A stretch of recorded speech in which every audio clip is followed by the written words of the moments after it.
When we imagine feudal Japan, the mind often jumps to shining samurai armor, elegant kimonos, and the grandeur of castles surrounded by cherry blossoms. Yet beneath that iconic surface lay an invisible structure, a rigid hierarchy that determined the fate of millions. This system was not merely symbolic, it was a daily reality that shaped where people lived, what they ate, how they worked, and even what they were allowed to dream about. At the very top stood the emperor, a figure believed to be divine, but in truth little more than a sacred symbol in the political game of shoguns and warlords. Just beneath him sat the shogun, the true military ruler of Japan, whose commands rippled outward through layers of daimyo lords, samurai retainers, and finally down to the largest and most burdened class, the peasants. The peasants formed the backbone of Japanese society, providing the rice and resources that allowed the entire system to function. They were considered essential, yet they were also tightly controlled and endlessly taxed. Below them were artisans, skilled in crafting tools, pottery, or swords, but limited in status because they did not produce food. Then came the merchants, who in theory occupied the very bottom rung of the official hierarchy. In practice, especially during the long peace of the Edo period, many merchants grew wealthy and influential through trade, despite their supposed lowly position. Yet no matter how rich they became, they could never officially outrank a humble farmer.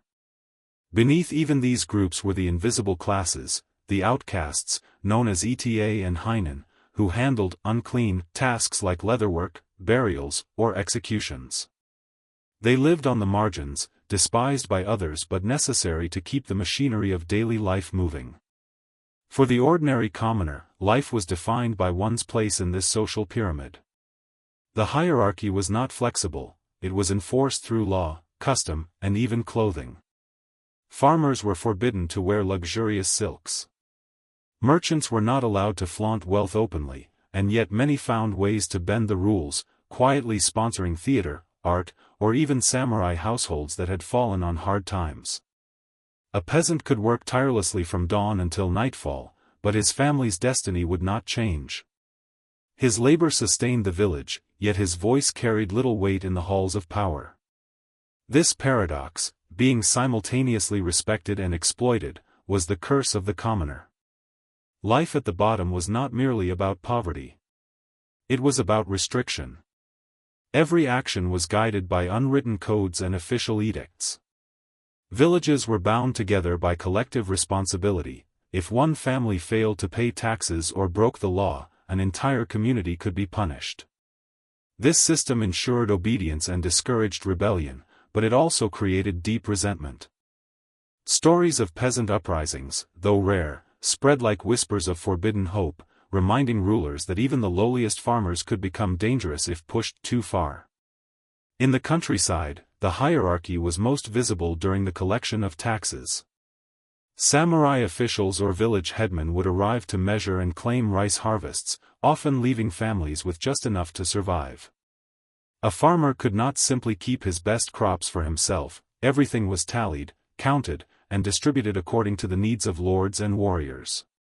The reality was cruel. Peasants, the supposed producers of abundance, often ate millet or barley while their rice was carted away to feed others. This created a striking contrast between the ideology of the hierarchy and the lived experience of those at the bottom. Art and literature of the period often reinforced the image of the noble samurai and the obedient farmer. Woodblock prints showed idyllic scenes of peasants joyfully planting rice, women smiling as they carried water, children playing in golden fields. But behind those prints lay a harsher truth: hunger, backbreaking labor, and fear of punishment. These images were not meant to reflect reality, they were propaganda that celebrated harmony and order. The struggles of commoners were intentionally concealed, replaced with visions of rustic virtue that reassured elites of their rightful place at the top. And yet, the hierarchy was not entirely one-sided. Farmers held a symbolic importance that even the samurai could not dismiss.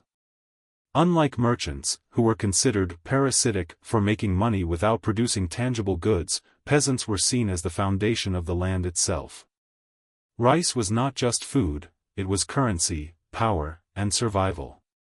The ability to control rice meant the ability to control Japan. Daimyo lords calculated their wealth not in gold, but in koku, a measure of rice. Every sack of grain a farmer harvested became part of the lifeblood of the state. In this way, commoners both suffered under and sustained the hierarchy, their sweat and hunger fueling the very system that oppressed them. What is perhaps most striking is how deeply ordinary people internalized this structure.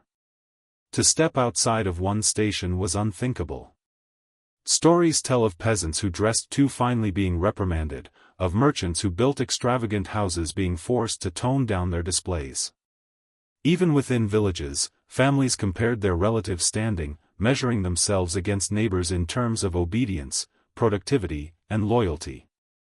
Hierarchy was not just imposed from above, it was reinforced daily by the people themselves, taught from birth as the natural order of things. The strict order of feudal Japan may appear suffocating to modern eyes, but to commoners it was the framework of survival. Stability came at the cost of freedom. Samurai ensured peace in the countryside, but that peace was paid for with endless labor and heavy taxes. Every class depended on the one beneath it, yet the gap between their lived realities was enormous. A merchant in Edo might sip sake in a tea house while a farmer trudged through mud miles away, and yet both were bound by the same system that kept the emperor in his palace and the shogun in his castle. To understand the daily struggles of commoners in feudal Japan, one must first grasp this hierarchy not as an abstract pyramid, but as a living, breathing chain of obligations. It dictated who to bow to, what to wear, how to speak, and even what to eat. It was an invisible cage, so deeply woven into the culture that most people never thought to question it. And yet, beneath its rigid order, seeds of resentment were quietly taking root. Hunger, overwork, and injustice would push peasants to the edge again and again. This was life at the bottom, respected in theory, exploited in reality, trapped in a system designed to ensure that those who labored hardest reaped the least reward. It is here, in the shadow of this hierarchy, that the true story of commoners in feudal Japan begins. To see how this structure shaped their world, we must now turn to one of the heaviest burdens they carried, the endless demands of taxes and tribute. If life in feudal Japan was defined by hierarchy, then its heaviest expression came in the form of taxes. For the commoners who bent their backs in the rice fields, taxes were not an occasional inconvenience, they were the central force that dictated whether a family survived or starved. The very rice they planted, watered, and harvested with their own hands often never made it to their own tables. Instead, it was claimed as tribute, carted off to feed lords, samurai, and the sprawling machinery of the state. What remained for the farmer's household was meager, sometimes barely enough to endure the winter. The backbone of this system was the rice tax. Rice was more than food, it was currency, a measure of wealth, and the basis of political power. Daimyo lords were assessed by the amount of rice their territories could produce, measured in koku. One koku was said to be enough rice to feed a man for a year, and domains were ranked according to how many thousands of koku they could yield. This meant that every stalk of rice in a peasant's field represented not only his labor but also his lord's prestige. The daimyo's wealth and influence in the shogun's court depended on the success of the farmers under his control, making their toil both essential and heavily exploited. Taxation was not a simple matter of handing over a few sacks at harvest. Officials would come to villages, measure fields, and calculate expected yields. Families were often required to surrender between 40% and 60% of their crop, sometimes even more in difficult years. This system was brutally indifferent to circumstance. If a storm flattened the fields or insects destroyed the harvest, taxes were still expected in full. The peasant household bore the risk entirely, while the lords and samurai reaped the benefits regardless of fortune. For many villagers, the approach of harvest season was not a time of celebration, but of dread, knowing that much of their hard work would be carried away. Beyond rice, there were countless other obligations. Some villages were required to provide corvée labor, unpaid work on roads, castles, or irrigation projects. Others had to supply raw goods like firewood, fish, or cloth. Families might be compelled to house traveling officials or donate to religious festivals sponsored by local authorities. Each demand chipped away at what little remained, leaving commoners perpetually on the edge of hunger. In prosperous years, there might be a thin cushion of security. But in lean years, the difference between survival and disaster could be a single tax collector's demand. The collection of taxes was not always a quiet, orderly process. Villagers often described the arrival of tax officials as a moment of tension, even fear. Men in official robes would come with assistants, tallying and recording each household's contribution. Any sign of resistance or dishonesty could bring harsh punishment. Entire families could be disgraced or ruined if accused of withholding. To ensure compliance, communities were bound by a system of collective responsibility. If one farmer failed to pay, neighbors might be held accountable, spreading resentment but also enforcing conformity. The weight of this system fell not only on individual shoulders but on entire villages, keeping them tied together in both loyalty and fear. The burden of taxes shaped everyday choices. Families often ate millet, barley, or other coarse grains, saving precious rice for tribute. Miso soup was stretched thin, vegetables were pickled to last the winter, and luxury foods were rare. Many commoners lived in constant irony. They grew the staple that sustained the nation, but their own bowls were filled with substitutes. Only during festivals or special occasions would a peasant family allow themselves a taste of the rice they labored over, a fleeting indulgence in a life of restraint. When harvests failed, the consequences were catastrophic. Famine was a recurring shadow in Japanese history, often triggered by poor weather, floods, or pests. Yet what turned hardship into disaster was the rigidity of the tax system. Even when families had nothing to give, the demands of tribute remained. Some chose to flee their villages, becoming vagrants or bandits in the forests. Others endured, selling children into servitude or reducing their meals to almost nothing. Records from severe famine speak of parents who mixed bark or straw into gruel, desperate to stave off starvation. These tragedies were not isolated accidents, they were direct outcomes of a system that valued revenue over lives. And yet, rebellion was rare. The hierarchy of Japan was designed to suppress revolt, binding villages together under collective punishment and instilling fear of retribution. When uprisings did occur, they were acts of desperation. Peasant revolts often began with petitions, polite pleas for tax relief or fairer treatment. If ignored, these could escalate into violent protests, with farmers storming granaries or attacking officials. Such events were dangerous, met with swift suppression by samurai forces. Still, their very existence revealed the depth of frustration simmering beneath the surface. Behind the facade of order, the countryside was alive with quiet anger. For the authorities, taxes were not only about revenue, they were also about control. By keeping commoners perpetually burdened, the system ensured they remained dependent and obedient. Freedom required resources, and by stripping villages of surplus, the rulers reduced the possibility of organized resistance. At the same time, taxation reinforced the ideology of the hierarchy.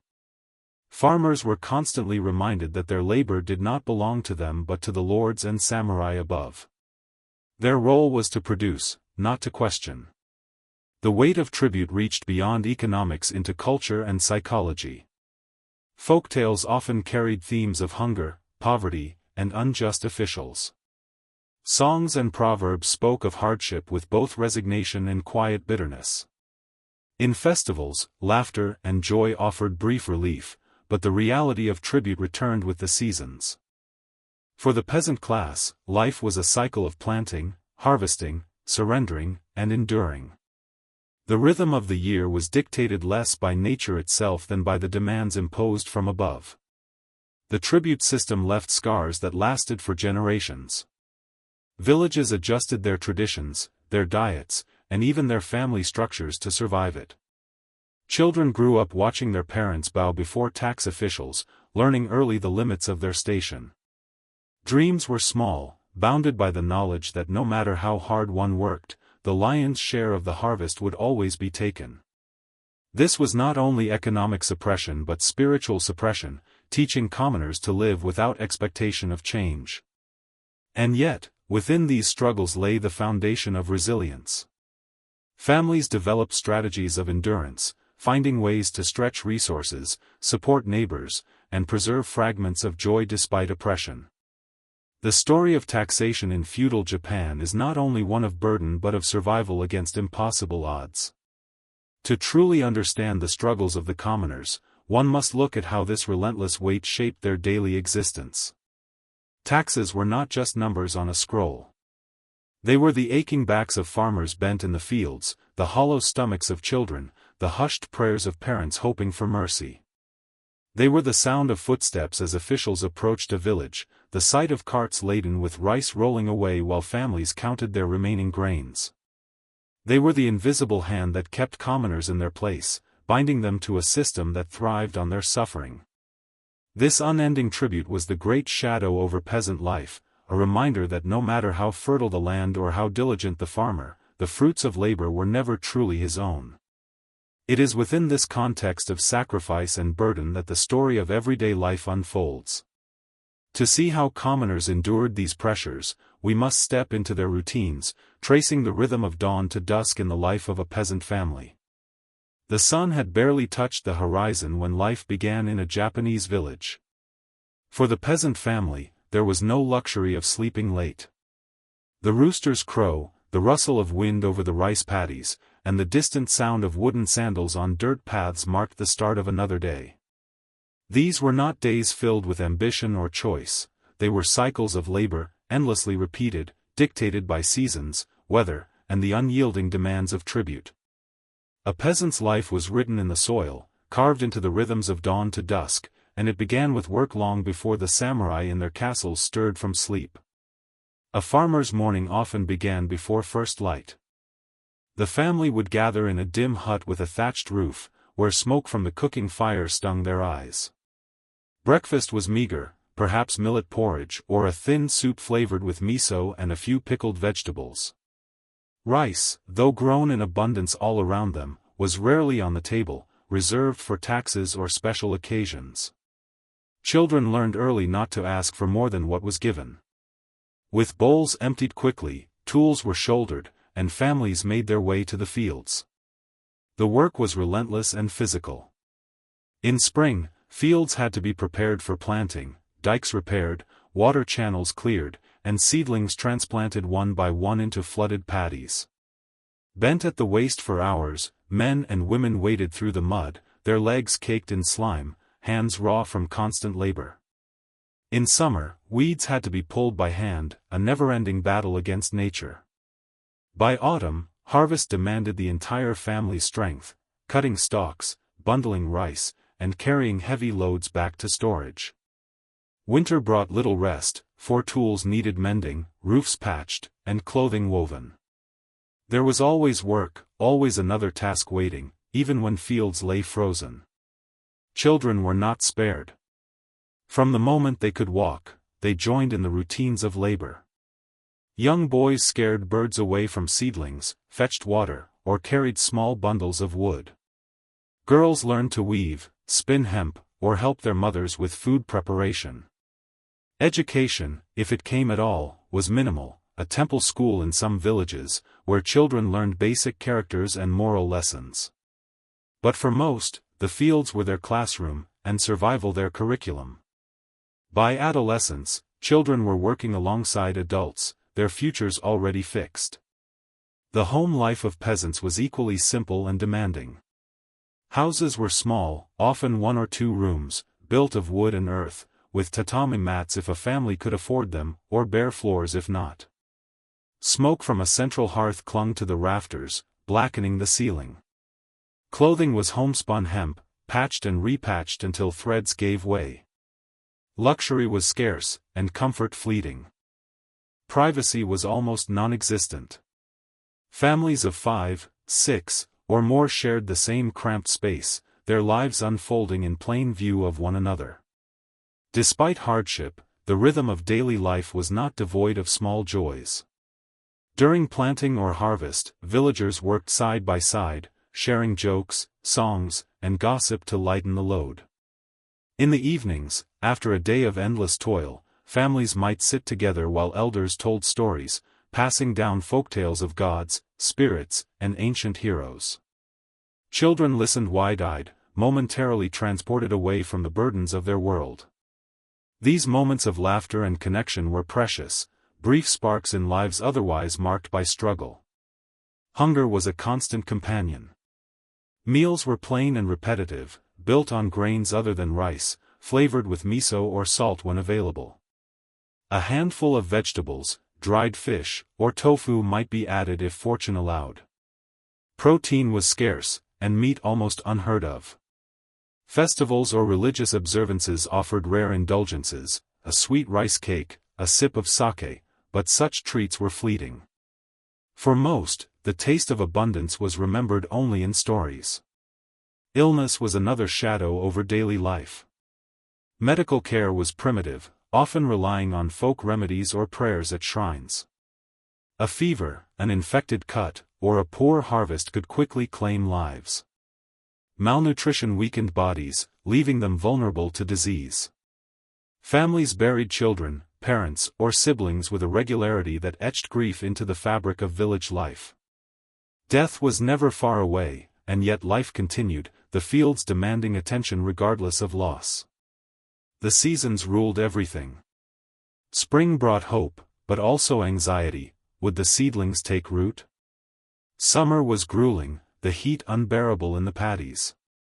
Autumn was a race against time, with harvests needing to be gathered before weather turned.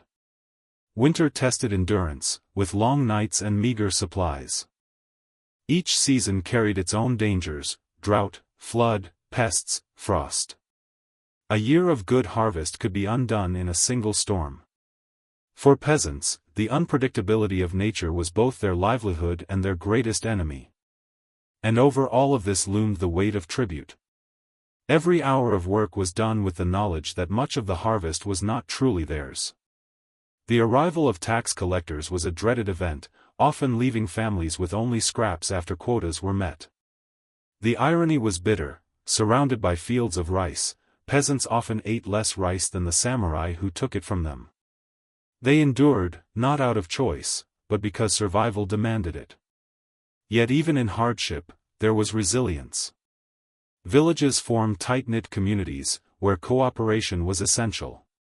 Neighbors helped one another with planting, shared tools, and offered support during times of loss. Festivals, though simple, gave people something to anticipate, a release from daily burdens, a reminder that joy still had a place in life. Music, dance, and laughter filled the air, brief escapes from an otherwise unrelenting reality. These cultural expressions, however small, were acts of survival in themselves, affirmations that life was more than labor and hunger. For women, the day's burden was doubled. After working in the fields, they returned to cook, weave, care for children, and manage households. Their hands were never idle, spinning thread by firelight or sewing by lamplight. Their labor, largely invisible in records, was essential to the survival of families. Without their work, the fragile balance of peasant life would have collapsed.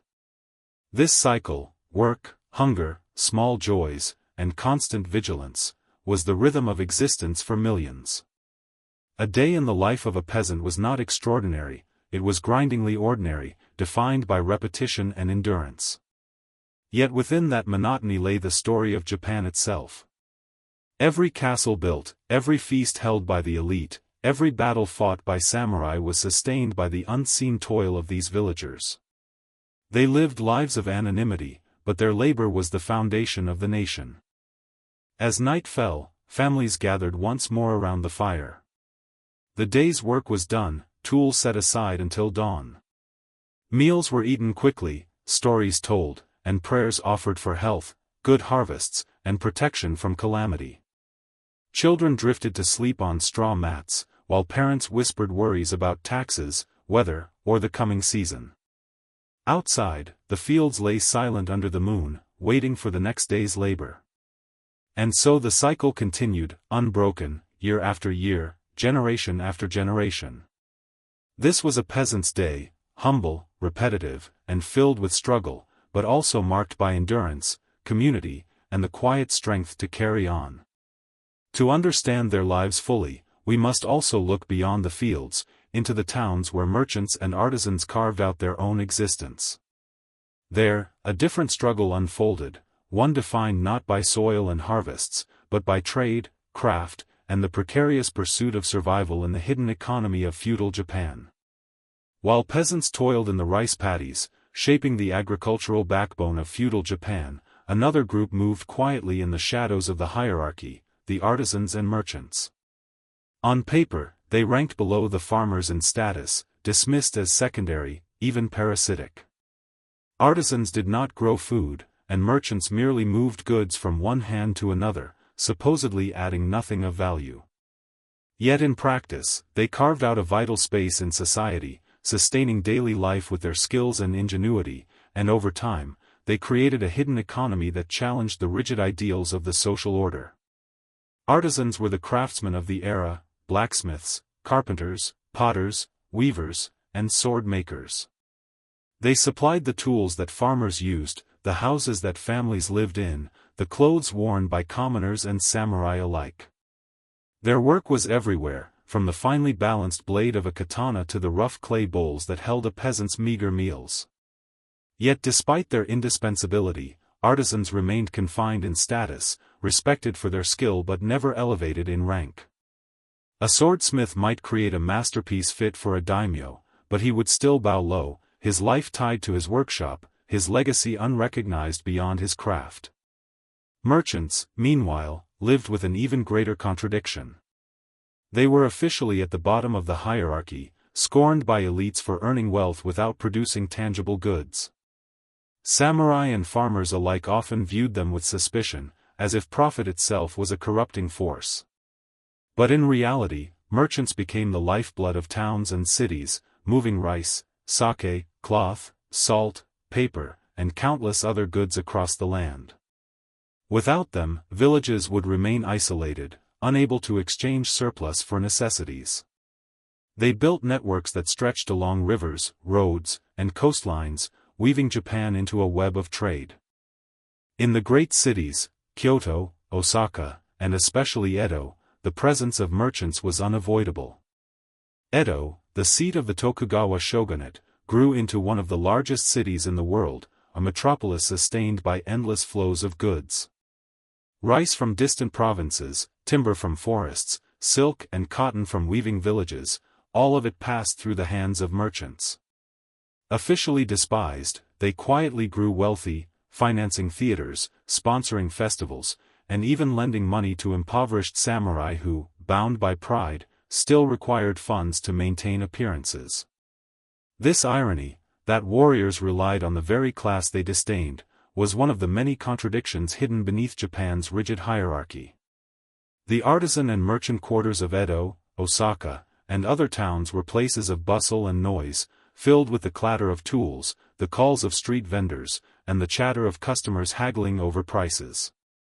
Shops were small, often just wooden stalls with sliding shutters, yet behind them flowed an economy that kept millions alive. Peddlers roamed villages with baskets of goods, selling simple necessities or luxury trinkets that peasants could scarcely afford but sometimes bought as tokens of joy. Black markets thrived in the cracks of the system, where goods banned by officials, silks too fine, luxuries too extravagant, were exchanged discreetly in alleys and backrooms. Merchants adapted to their low status with cunning. Many developed elaborate strategies to conceal their wealth. Lavish displays were forbidden, so houses were outwardly plain, their riches hidden behind wooden walls. Families often wore modest clothes in public while secretly enjoying fine fabrics at home. Wealth was converted into art, theater, or the patronage of entertainers, creating the flourishing culture of the pleasure quarters and the famed, floating world, or ukiyo. In these districts, status melted away, if only temporarily. A samurai might sit beside a merchant in a kabuki theater, both swept up in the same drama, their rigid roles forgotten for a few hours. The artisans, too, found ways to carve out respect beyond their official standing.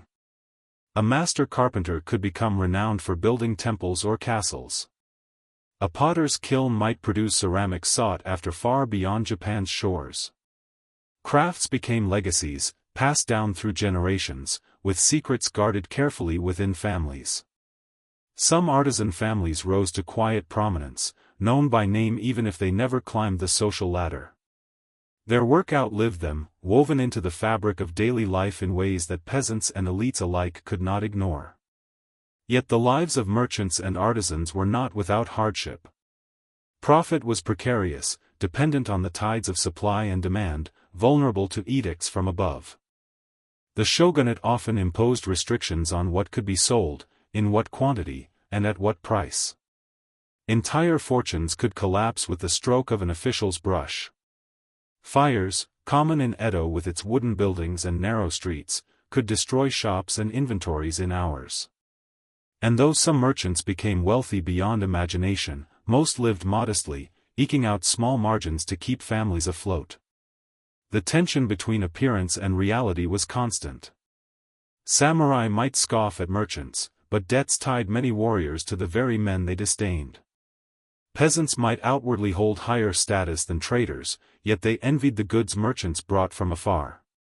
And artisans, though bound by low rank, often took quiet pride in knowing that their creations endured, while the power of lords could vanish in a single war or famine.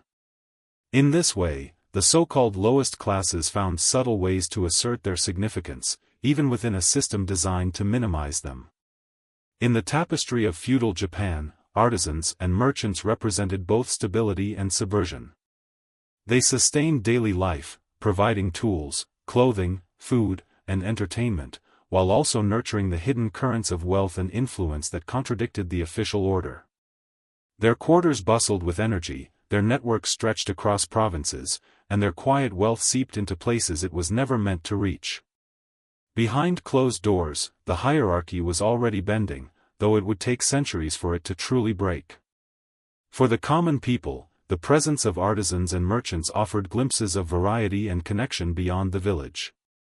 A pot bought from a craftsman, a trinket purchased from a traveling peddler, or a taste of sake from a merchant's stall, all were small windows into a wider world. These encounters reminded peasants that life was more than fields and tribute, even if only for a fleeting moment. And yet, the hidden economy was not only about wealth or trade. It was about survival. In a society where peasants struggled with hunger and artisans fought for recognition, merchants became the bridge that carried goods, stories, and culture from one end of Japan to the other. They ensured that rice grown in a distant province could fill bowls in Edo, that silk woven in a village could clothe townspeople, that ideas and fashions could ripple across classes. Without them, the rigid system of feudal Japan would have collapsed under its own weight. Still, they remained outsiders in the official hierarchy, tolerated but never celebrated, their influence veiled in the language of disdain. This contradiction, being indispensable yet despised, defined their existence. And within this contradiction lay the seeds of a quiet transformation, one that would one day reshape Japan entirely. But for the commoner, the question was more immediate. What mattered was not who held power in castles or who ruled the markets of Edo, but what could be eaten that day, what clothing could be worn through another winter, what roof could be kept from collapsing. To understand these daily struggles, we must look closer at the essentials of existence, the food on the table, the garments on the body, and the shelter overhead. To survive in feudal Japan, a commoner had to master the art of making do with less. Life was not about abundance or comfort, but about squeezing sustenance and warmth from whatever little the land, the season, or one's meager earnings could provide. Food, clothing, and shelter, the three essentials of existence, were never guaranteed. They were fragile achievements, won daily against hunger, weather, and poverty. And behind the beauty of painted screens and cherry blossoms, behind the grandeur of samurai castles, lay the reality of millions struggling simply to endure another day. Food, first and foremost, dictated survival. Rice was the staple, not merely a grain but a currency of life. For peasants, it was both the crop they grew and the tax they paid, the measure of wealth they would never see for themselves. Much of the harvest was claimed by landlords or the shogunate, leaving farmers with scraps to eat. To stretch what remained, rice was often mixed with millet, barley, or beans, creating coarse meals that filled stomachs but offered little pleasure. Only in rare festivals or good harvest years could commoners eat polished white rice in abundance, a luxury usually reserved for the wealthy. Vegetables formed the bulk of the daily diet: radishes, turnips, burdock root, and greens gathered from fields or hillsides. Pickling was essential, turning vegetables into preserved side dishes that could last through harsh winters. Salt, miso paste, and soy sauce added flavor when available, though often in sparing amounts. Fish was eaten when it could be caught in rivers or bought cheaply in markets, but meat from four-legged animals was rare, discouraged both by Buddhist teachings and by sheer scarcity. In lean years, people relied on acorns, wild plants, or anything edible they could forage, a reminder that famine was always close at hand. Meals were simple and repetitive. A bowl of rice or barley, a few pickles, perhaps a thin soup of miso and vegetables. For peasants, this monotony was not a matter of choice but of survival. Hunger lurked constantly, and in bad harvests, the fear of starvation swept across villages. Tales survive of people boiling tree bark or eating grass during famines, their bodies weakened, their hopes dimmed. To eat well was to live briefly above the ordinary, and for most commoners, such moments were fleeting. Clothing, too, reflected the struggle for survival. While paintings and theater portray elegant silks and colorful robes, these were far beyond the reach of peasants and artisans. The fabric of everyday life was hemp, woven into rough, durable garments suited for labor in fields and workshops. Cotton, though softer and warmer, was costly and prized, gradually spreading through trade but often worn only as underlayers or in small amounts. Clothes were patched and repatched, handed down through families, dyed again and again to mask wear.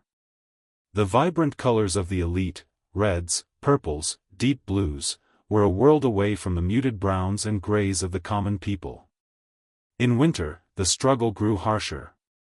Heating was minimal, often just a small charcoal brazier shared by the family, with smoke curling through drafty walls. Quilted jackets and straw coats offered some protection, but many endured the cold with little more than layered hemp. Children shivered through frosts, elders wrapped themselves in whatever scraps could be found. Summer brought the opposite problem: sweltering heat in fields, with peasants laboring under the sun in thin garments, sweat-soaking fabric that could never truly be clean. Hygiene was a daily battle, and clothing was both armor and burden in the fight against nature's extremes. Shelter, the third necessity, was rarely more than functional. The houses of peasants were modest wooden structures with thatched roofs, built to withstand the seasons but offering little comfort. Floors were often dirt, sometimes covered with mats of straw. Sliding paper screens divided spaces, but privacy was minimal, with entire families sharing a single room at night. Smoke from cooking fires lingered in the air, blackening beams and stinging eyes. Insects thrived in summer, drafts crept in during winter, and roofs leaked under heavy rains. Fires were a constant danger, one spark capable of consuming entire villages. Even in towns and cities, where artisans and merchants lived, homes were small and cramped. Rows of narrow wooden houses lined streets, pressed tightly together, with shops opening directly onto the road. Behind each stall lay a family's living space, often little more than a room or two. In Edo, the great city of the shogunate, fires were so frequent they were called the flowers of Edo, and rebuilding was simply part of life. Shelter was never secure, always at risk from fire, flood, or the whims of nature. For commoners, the line between survival and disaster was razor thin. A poor harvest meant hunger, a fire meant homelessness, illness could strip away the little a family had. And yet, within this fragility, people found ways to endure. They developed traditions of frugality and resilience, teaching children to waste nothing, to repair endlessly, to share when possible. A kimono might be turned into bedding once too worn to wear, scraps of food transformed into pickles or broths, broken tools repurposed into new forms.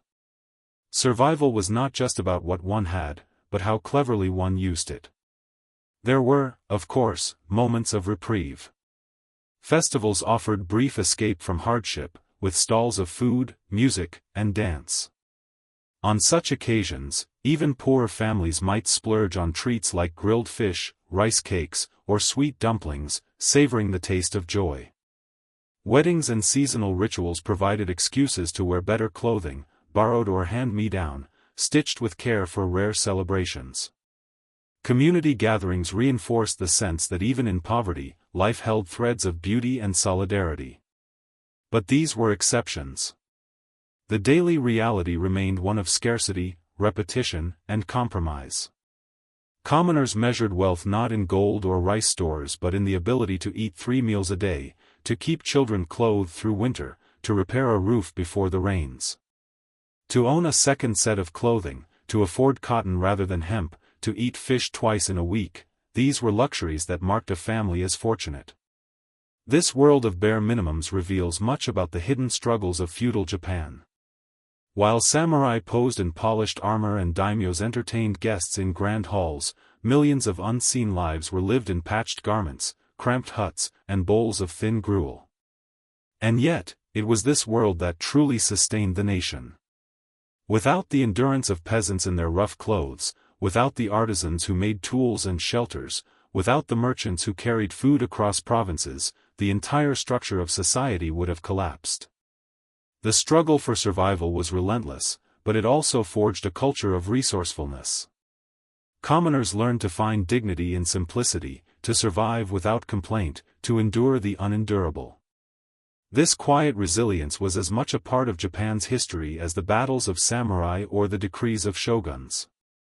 It was written not in chronicles of war, but in patched kimonos, soot-darkened beams, and bowls of humble rice. To understand this endurance fully, however, we must step into the hidden heart of commoner life, the household itself. For it was within the family unit, in the bonds of parents, children, and elders, that the rhythms of survival played out each day, and where values were passed on from one generation to the next. If food, clothing, and shelter formed the physical framework of survival in feudal Japan, it was family that provided the emotional backbone. For commoners, the household was not simply a private space but a miniature world, where roles were defined, duties divided, and lives intertwined. In these modest homes, the rhythms of birth, marriage, labor, and death played out with quiet regularity, shaping the experience of millions who rarely appeared in official records. The great castles and temples might dominate the skyline, but the soul of society beat inside small huts, where parents taught children how to endure, and where every member carried the weight of survival on their shoulders. The family was, above all, a unit of labor. Every hand, no matter how small, was expected to contribute. Fathers typically held authority, acting as head of household, negotiating with village officials, and leading work in the fields or workshop.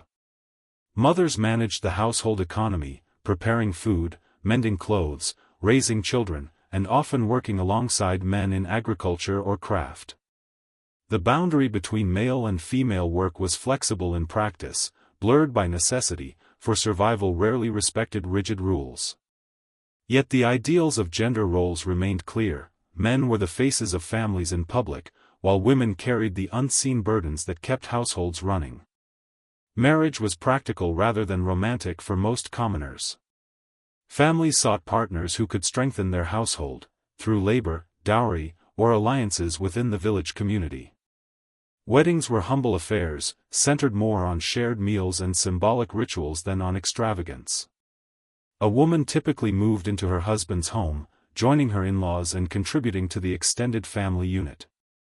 Divorce, while not encouraged, was not unheard of. In some villages, if a marriage proved unworkable, families could negotiate a separation with relative ease. What mattered most was not love in the modern sense, but the stability of the household and the ability to continue working the land. Children were central to this system. From an early age, they were expected to help, tending animals, fetching water, gathering firewood, or minding younger siblings. Childhood as a period of carefree play was brief, if it existed at all. Boys learned from fathers how to plant rice, repair tools, or handle small trade. Girls learned from mothers the endless skills of weaving, cooking, sewing, and caring for the sick or elderly. Education was practical and immediate, a matter of survival rather than formal schooling. In some towns, temple schools taught children to read and write, especially the sons of artisans or merchants, but for rural peasants, literacy was a luxury. Knowledge was passed orally, through stories, proverbs, and shared labor. Still, children were not without joy. Festivals provided moments of delight, with games, sweets, and dances that allowed them to glimpse a brighter world beyond toil. Seasonal changes brought simple pleasures, catching fireflies in summer, sliding on frozen streams in winter, chasing each other through rice fields after the harvest. Play often mirrored work, miniature tools, improvised dolls, or pretend markets, reflecting the roles they would soon assume in reality. Childhood was preparation, and every game carried the echo of future duties. Women bore perhaps the heaviest burdens in this system. Beyond their domestic labor, they carried the risks of childbirth, often with little medical support. High mortality rates for mothers and infants meant that families were accustomed to loss, though never numb to it. A woman's health determined the strength of the household, and her early death could plunge a family into crisis. Yet women also wielded quiet influence.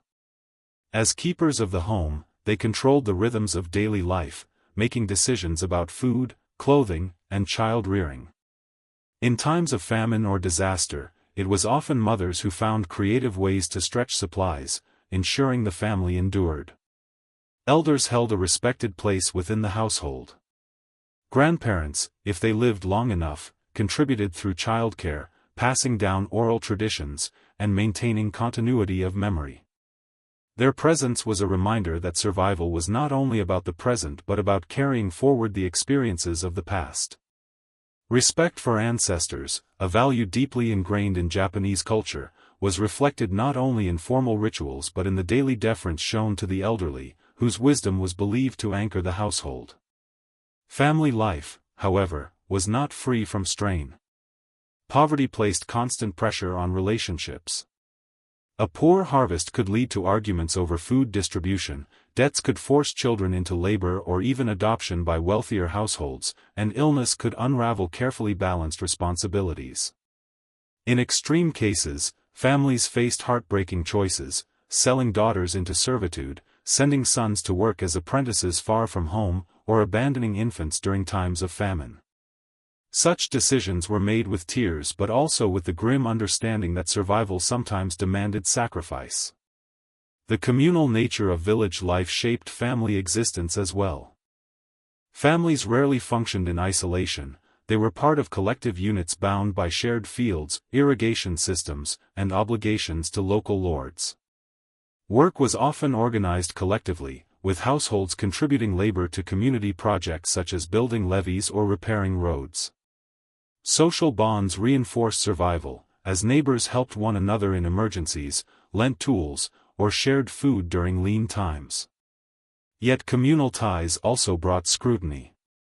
Villages were tight-knit, and behavior that strayed too far from accepted norms, whether in family disputes, gender roles, or child-rearing, could invite gossip or censure.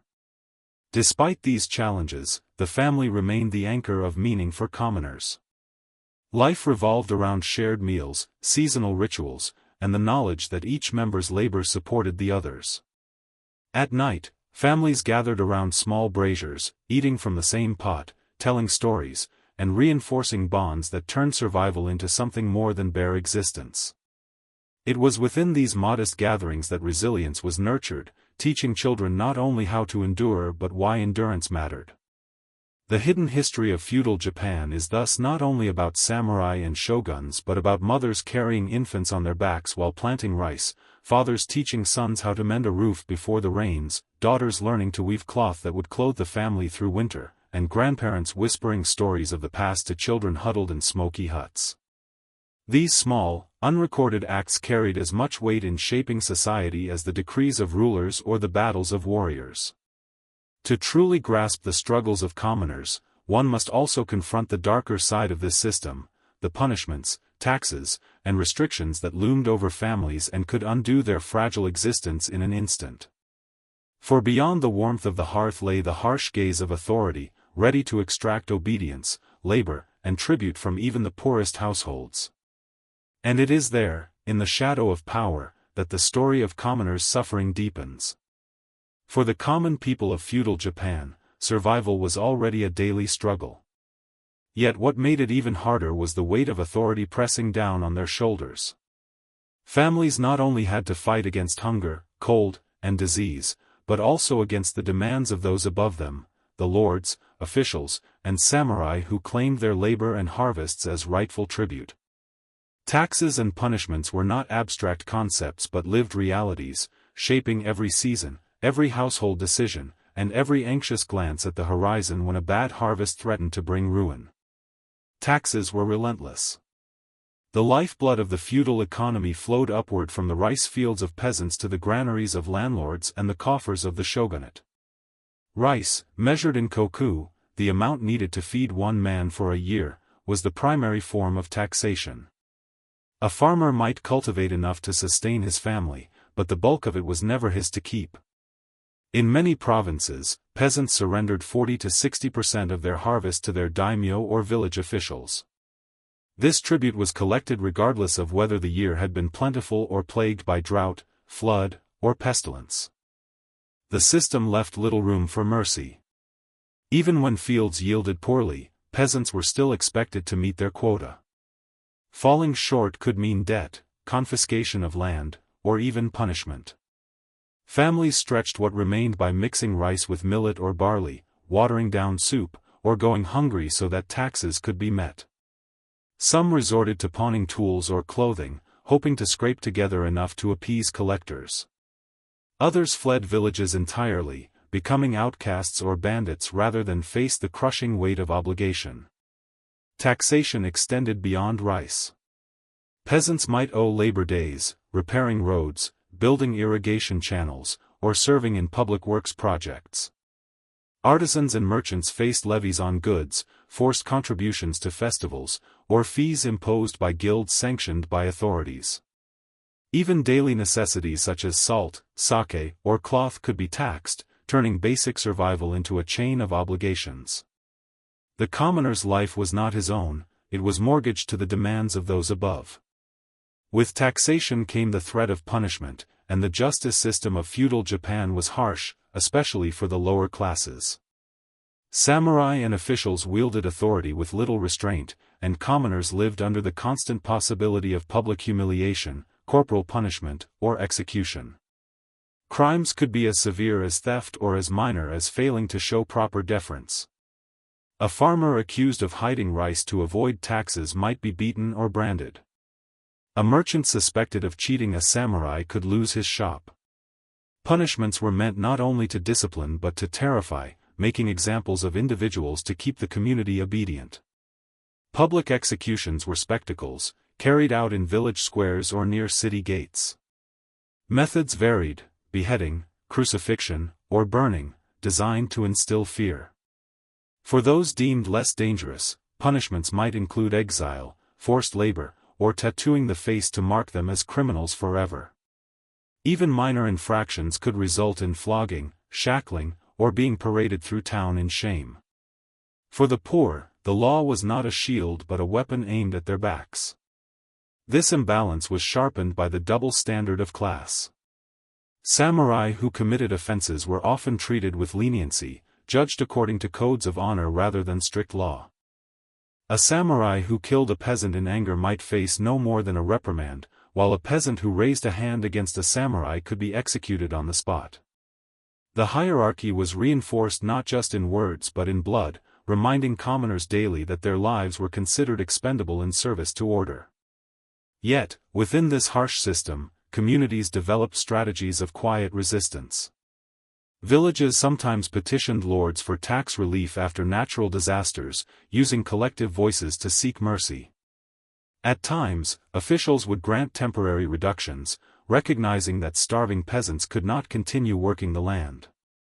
In extreme cases, entire villages might riot, refusing to pay tribute, though such uprisings were brutally suppressed. Still, even the act of negotiation showed that commoners were not entirely passive. They sought to bend the system where they could, even if only slightly. Religion and ritual often softened the weight of authority. Shrines and temples became spaces where peasants prayed for good harvests, protection from floods, or relief from oppressive taxes. Buddhist priests or Shinto shamans sometimes acted as mediators, appealing to lords on behalf of villages. In this way, spiritual life intertwined with survival, offering both comfort and, occasionally, real influence over authority.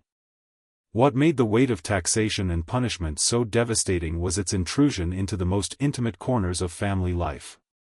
A bad harvest did not simply mean fewer meals, it meant children might be sent to work in towns, daughters sold into servitude, or grandparents abandoned when there was not enough food to go around. Punishment of one family member could stain the reputation of an entire household, leaving them ostracized in village life. Fear seeped into daily existence, shaping behavior, conversation, and even dreams. And yet, the endurance of commoners was remarkable. They adapted, finding ways to survive within the cracks of authority. Black markets emerged, where goods could be traded outside official eyes. Secret storage pits were dug beneath houses, where rice could be hidden from tax collectors. Songs, stories, and proverbs carried veiled critiques of the powerful, offering commoners a voice, however muted, against injustice. Humor and satire became tools of survival, allowing people to laugh in defiance of those who held power over their bodies. The hidden history of feudal Japan is not simply one of oppression but of the quiet balancing act between authority and endurance. Taxes drained households, punishments instilled fear, and yet families endured, patching their lives together with resilience, resourcefulness, and community solidarity. It was not rebellion that defined them, but the daily decision to continue, to plant again, to bow when required, and to survive in spite of a system designed to break them. Still, authority was not always faceless. Samurai were not just distant enforcers, they walked the same roads, entered the same villages, and often lived side by side with commoners, their presence both protective and threatening. To understand the full weight that commoners bore, we must look closer at the role of these warriors, the enforcers of order, the takers of tribute, and sometimes, paradoxically, the protectors of the very people they oppressed. To the commoners of feudal Japan, the samurai were not distant figures from legends or battle scrolls. They were flesh-and-blood presences, walking the same dirt roads, entering villages to collect taxes, passing through markets with swords at their sides. The relationship between samurai and commoners was layered with fear, respect, resentment, and dependence. Samurai embodied authority, yet they also relied on the very peasants and merchants they were meant to control. The daily encounters between these two worlds reveal the contradictions that held feudal society together and the tensions that often threatened to pull it apart. For peasants, the sight of a samurai approaching the village was both routine and unsettling. Samurai represented the power of the daimyo, the law of the shogunate, and the threat of punishment. They were armed, legally privileged, and entitled to obedience. A bow too shallow, a word too sharp, a look perceived as disrespectful, any could provoke violence. The infamous right of Kirisut Gomen gave a samurai the authority to cut down a commoner who insulted or disrespected him, and though it was not exercised as casually as legend sometimes suggests, the fear of it hung constantly over interactions. A farmer carrying a bundle of firewood might step off the path, bowing deeply as a samurai passed, his eyes lowered to avoid even the appearance of challenge. And yet, fear was not the whole story. Respect also played a role. Samurai were guardians of order, protectors of the realm, at least in principle. In times of banditry or unrest, villagers looked to them for defense. Their presence could discourage crime and bring stability to a region. Samurai, in their stern discipline and polished armor, represented ideals of loyalty and courage admired even by those who suffered under their authority. Many peasants passed down tales of honorable warriors who defended the weak or intervened on behalf of the poor. These stories coexisted with fear, creating a complicated emotional landscape in which admiration and resentment lived side by side. Daily encounters were often mundane rather than dramatic. A samurai might visit a village to inspect fields, collect rice taxes, or oversee irrigation projects. In such cases, he was less a heroic warrior than a bureaucrat in armor, concerned not with battle but with grain counts and ledgers. Commoners were expected to host and serve, offering food and lodging if required, even when their own supplies were scarce. A visit from officials could mean extra burdens, providing sake, rice, or space for retainers to stay the night. For families already struggling, such hospitality was not honor but hardship. In towns and cities, the relationship took different forms. Samurai walked the same streets as artisans and merchants, visiting teahouses, theaters, or shops. Here, contradictions became sharper. Many samurai, bound by status but often short on income, relied on loans from merchants to maintain appearances. Merchants, officially ranked lower, quietly gained influence as creditors, while still bowing outwardly to their warrior customers. It was an uneasy dance of dependency and disdain, merchants mocking samurai privately for their debts, samurai scorning merchants for their wealth, both needing one another to survive. Artisans, too, lived in close contact with samurai. Swordsmiths forged blades that became extensions of a warrior's soul. Armor makers, carpenters, and bowyers supplied the tools of their trade. Yet even here, the hierarchy was never forgotten. An artisan might spend weeks perfecting a sword, pouring skill and pride into the steel, only to bow deeply and hand it over, knowing the credit and glory would go entirely to the man who wielded it. The blade might carry the artisan's signature, but in the eyes of society, it was the samurai's honor that shone. For commoners, the unpredictability of samurai behavior added to the tension. Many warriors prided themselves on discipline, but others abused their authority, bullying villagers or demanding goods without payment. A drunken samurai could turn a peaceful street into a place of terror. Families whispered warnings to children: keep your head down, don't stare, don't speak unless spoken to. Survival meant navigating not only the hardships of hunger but also the dangers of offending the wrong man at the wrong moment. At the same time, personal bonds sometimes grew between samurai and commoners. A farmer might work the same fields for generations under the same lord, creating a relationship of familiarity if not equality. Samurai raised in rural posts often knew villagers by name, sometimes even sharing food or stories in quieter moments. Loyalty flowed upward, but a sense of mutual dependence occasionally flowed downward too. After all, without rice grown by peasants, samurai could not live; without the swords of artisans, they could not fight; without the loans of merchants, they could not maintain their status. The cultural divide, however, was stark. Samurai were trained in martial skills, literature, and the code of Bushido. They cultivated arts such as calligraphy, poetry, and tea ceremony, symbols of refinement that set them apart. Commoners, meanwhile, lived lives of backbreaking labor, their education limited to practical skills. A samurai might compose a haiku about the beauty of the harvest moon, while the farmer beneath that same moon bent his back planting rice for the Lord's tribute. This contrast sharpened the resentment that simmered beneath surface obedience. Festivals and markets were moments when these worlds brushed more closely together. Samurai attended performances of no or kabuki theater, sometimes seated near townsfolk in the same audience. During religious festivals, commoners and warriors alike visited shrines, prayed for protection, and shared in the rhythms of ritual. Such spaces blurred the boundaries briefly, reminding everyone that beneath the layers of rank, all were human, subject to the same seasons, the same fears, the same fleeting joys. Still, the gulf remained.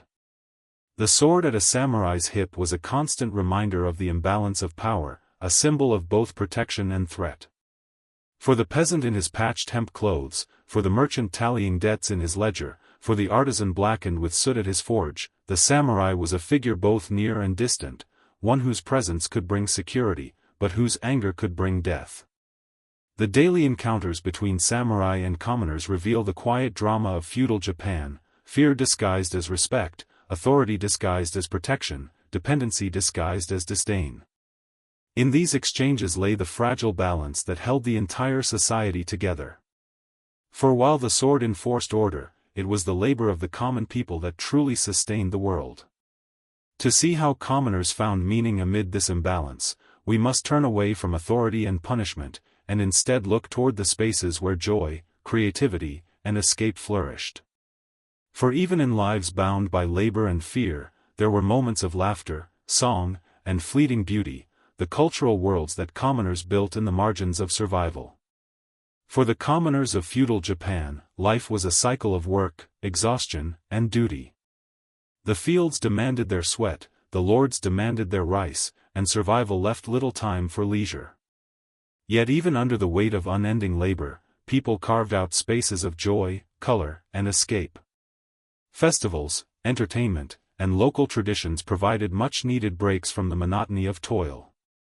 These moments were not only cultural outlets but also vital acts of survival for the human spirit, reminding peasants, artisans, and merchants that life could be more than suffering. Festivals tied to the agricultural calendar were the most eagerly anticipated events. Planting season, harvest time, and seasonal changes all came with rituals that blended religious devotion with communal celebration. Shinto shrines and Buddhist temples stood at the heart of village life, and their festivals created opportunities for commoners to step outside rigid hierarchies, if only briefly.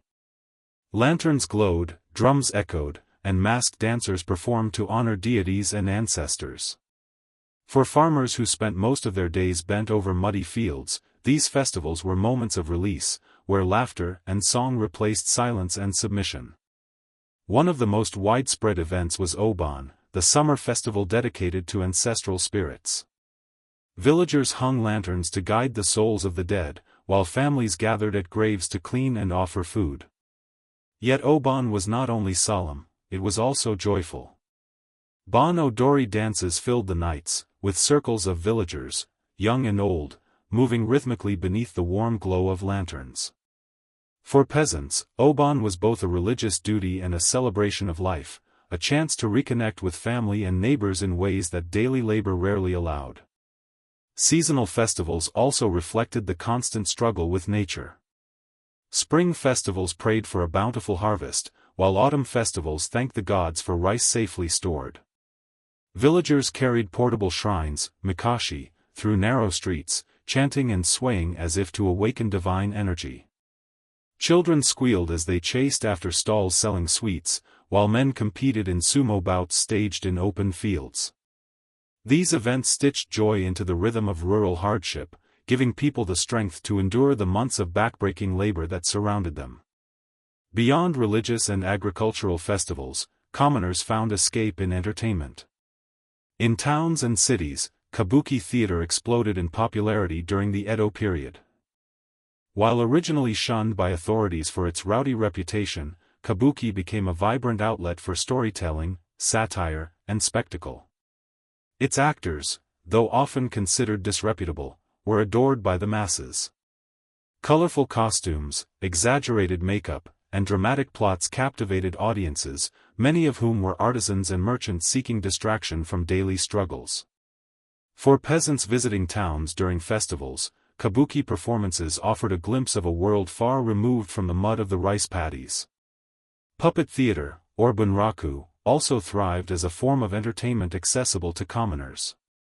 Master puppeteers, accompanied by narrators and shamisen players, brought tragic romances, heroic battles, and moral dilemmas to life.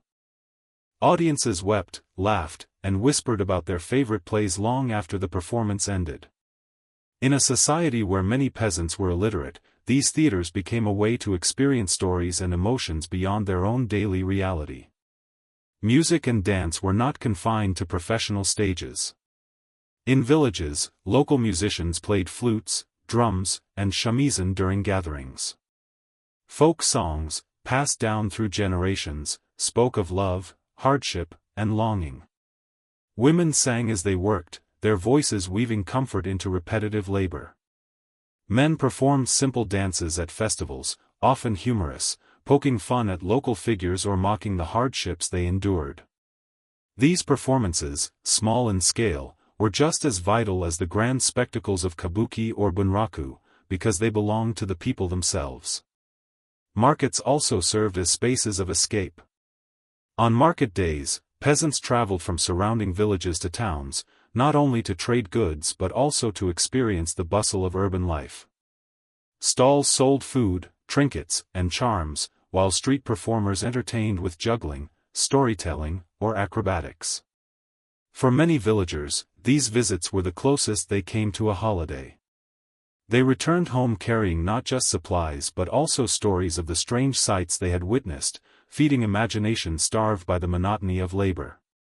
Despite prohibitions and moral strictures from authorities, commoners also sought escape in less sanctioned pleasures. Gambling dens, sake houses, and brothels flourished in the shadows of official order. For those with a few extra coins, a night of drink or dice offered the illusion of freedom.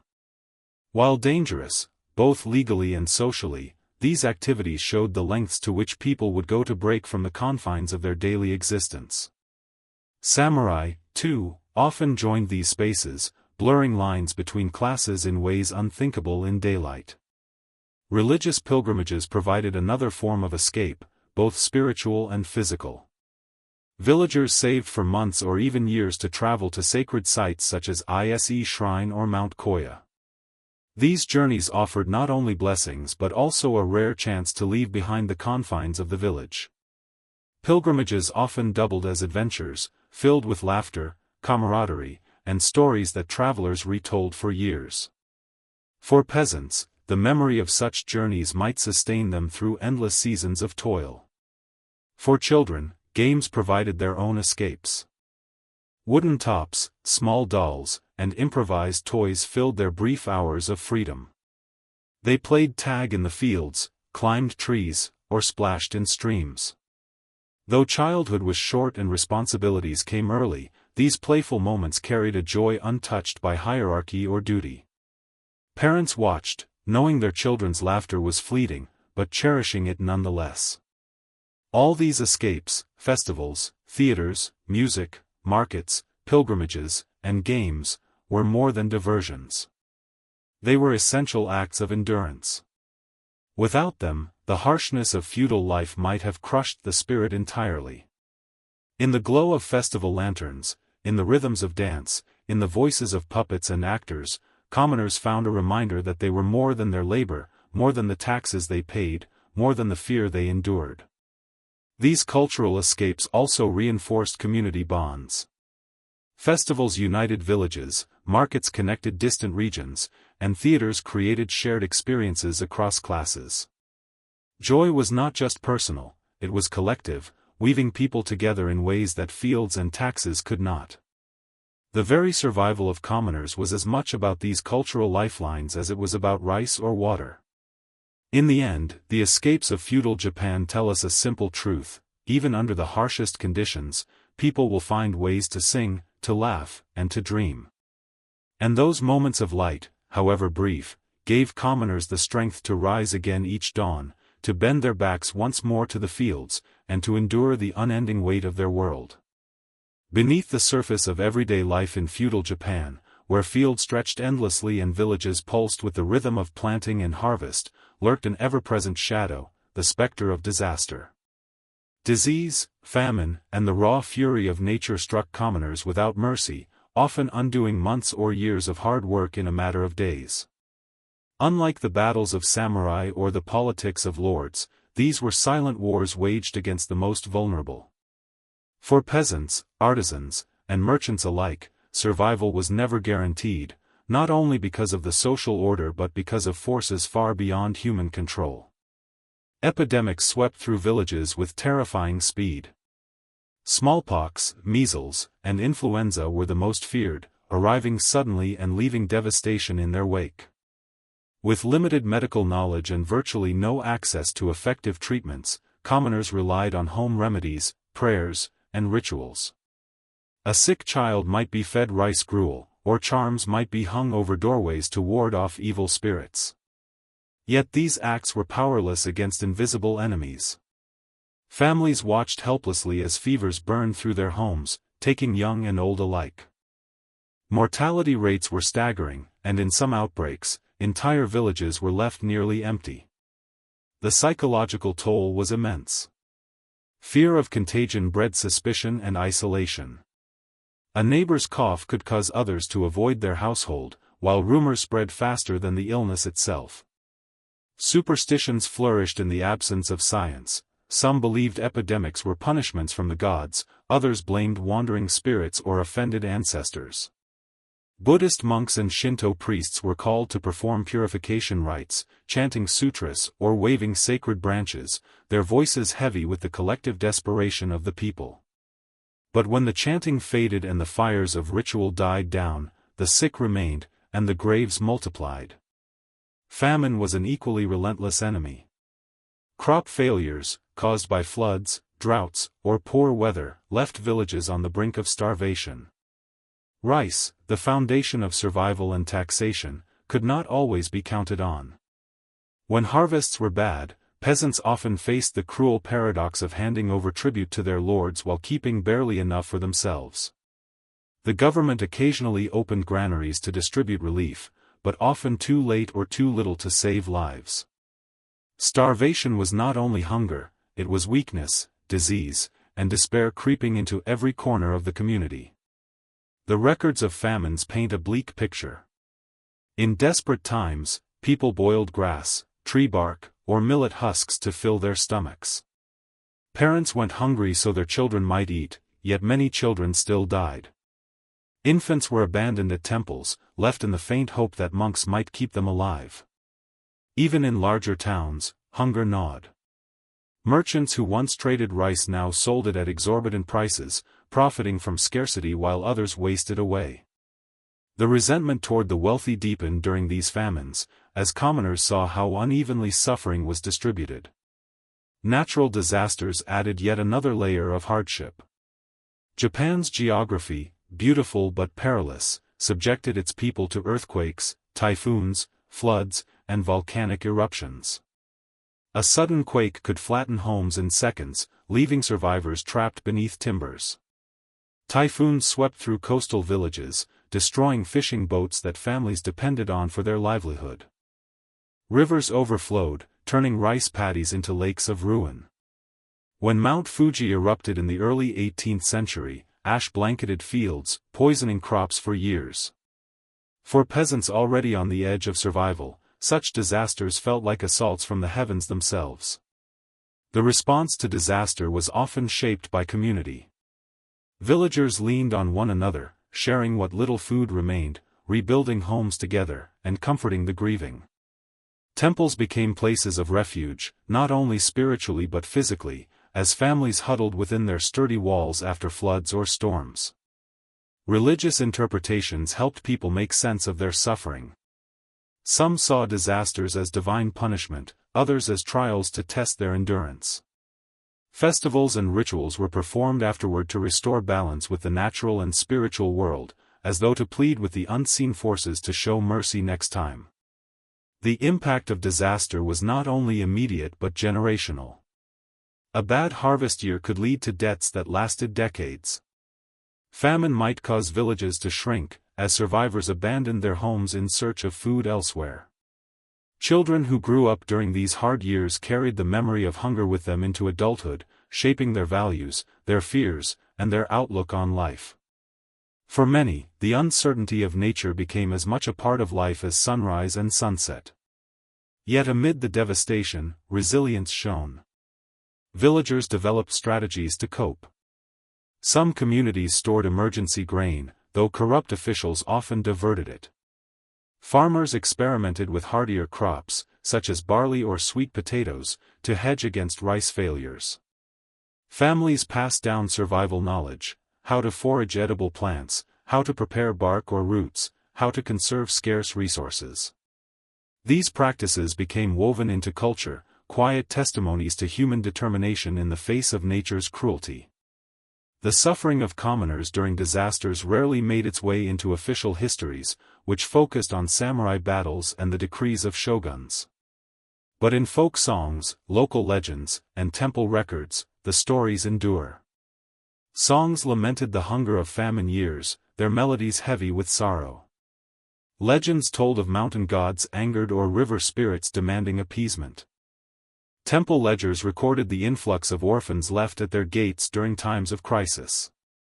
Through these fragments, the scale of suffering becomes visible, reminding us that the true battlefield of feudal Japan was often not the war between clans, but the war against nature itself.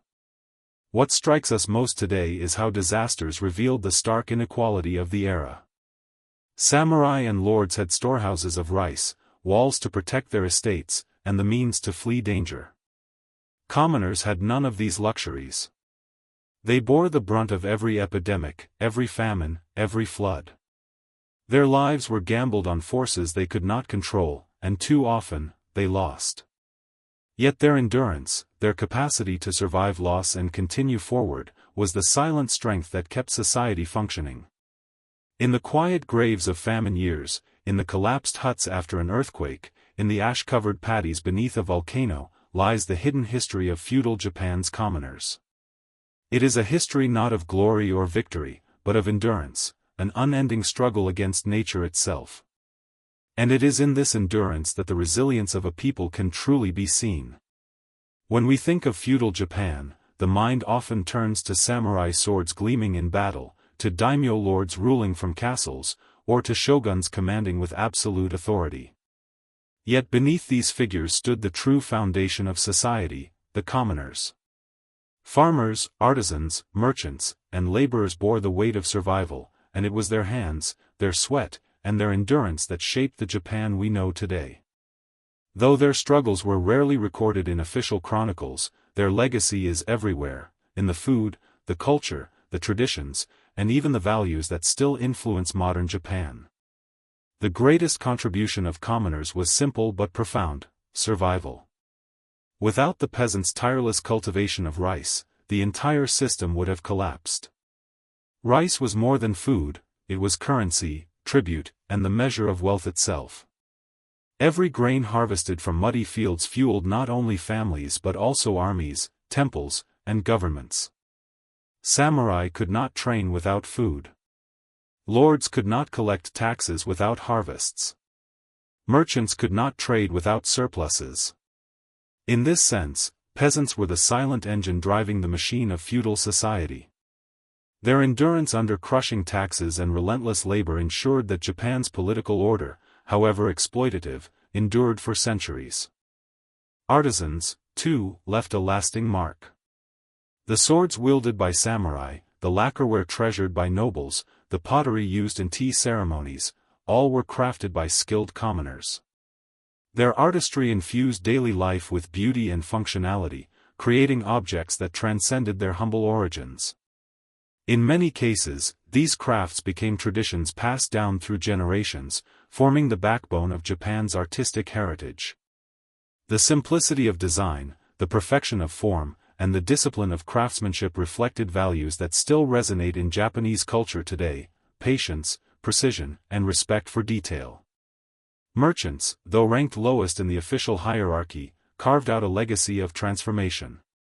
By facilitating trade, both within Japan and with the outside world, they brought prosperity and change. Towns grew into bustling centers, connected by networks of commerce that merchants managed. Despite restrictions imposed by samurai rulers, merchants accumulated wealth, sometimes surpassing the very warriors who looked down on them. Over time, their economic power reshaped society, laying early foundations for the shift from feudalism to a more market-driven economy. In this sense, their quiet defiance of hierarchy paved the way for modern Japan's economic dynamism. Even the cultural practices of commoners carried forward into the future. Festivals, folk songs, dances, and local traditions preserved in rural villages became threads woven into the national identity. The songs peasants sang to ease their labor, the stories they told around fires, the rituals they performed to honor ancestors, these became part of Japan's collective memory. While samurai culture was steeped in ideals of honor and loyalty, it was the common people who kept alive the rhythms of daily life, the celebrations of harvest, and the mourning of famine. Today, many of Japan's most beloved festivals trace their roots not to castles or palaces, but to villages where commoners sought joy in the midst of hardship. The legacy of struggle itself shaped Japan's resilience. Centuries of disease, famine, and natural disaster forged a population accustomed to hardship. Communities learned to adapt, to rebuild after floods, to replant after crop failures, to support one another in times of loss. These lessons carried into later eras, giving Japan a collective strength that endured even through the upheavals of modernization and war. The quiet resilience of the commoners became the foundation of a national character built on endurance, discipline, and renewal. Religion, too, was shaped by their experiences. Commoners' reliance on temples and shrines in times of disaster reinforced the centrality of Buddhism and Shinto in everyday life. Monks and priests may have led rituals, but it was the villagers who kept traditions alive, passing them down through generations.